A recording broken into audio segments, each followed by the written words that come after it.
બેન પાર્ટી વાળા મિત્રોને પણ યુનિયનને પણ હું કહેવા માંગુ છું, તમારા ડીજે સાઉન્ડ ઓછા કરી દેજો, તમારો સ્ટાફ ઓછા કરી દેજો, તમારા કલાકાર ઓછા કરી દેજો અને તમારા ભાવ પણ ઓછા કરી દેજો, નહીં તો આવનાર દિવસોમાં વિસ્તારોમાં બેન્ડ પાર્ટીઓનો અમે બહિષ્કાર કરીશું, કોઈને બોલાવીએ નહીં.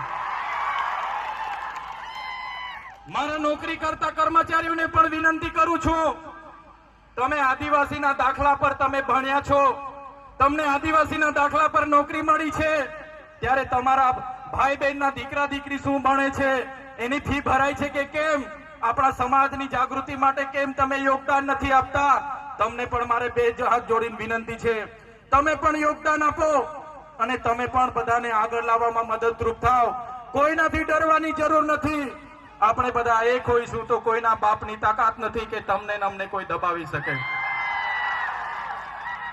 ત્યારે મિત્રો, આજના મંચ પરથી કહીએ છે, ભગવાન બિરસા મુંડાનો ઇતિહાસ ગૌરવશાળી છે, આપણા પૂર્વજોનો ઇતિહાસ ગૌરવશાળી છે અને ઇતિહાસમાંથી પ્રેરણા લઈને આપણે આપણા જીવનમાં આગળ વધવું જોઈએ. કેટલી વાર સુધી લડેંગે જીતેંગે કરતા રહીશું. એટલે મારા યુવાનો, તમારો ભણવાનો સમય છે, તમે ખૂબ સારું ભણો, તમારું કેરિયર બનાવો, એવી જ આપ સૌને વિનંતી કરું છું. મારા વડીલ મિત્રોને પણ ખાસ અપીલ કરું છું.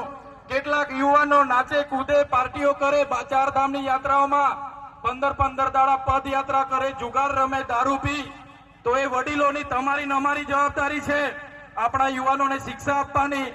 ઉભા રાખો એ લોકોને રોડ પર, જ્યાં મળે ત્યાં પકડો એ લોકોને, ઉપેશ કરાવો ને બીજી વારમાં જાહેરમાં આવું ખાવા પીવાનું, યાત્રા કરવાનું, નાચવાનું, કૂદવાનું બોની કરે, એની ધ્યાન આપણે રાખવું પડશે.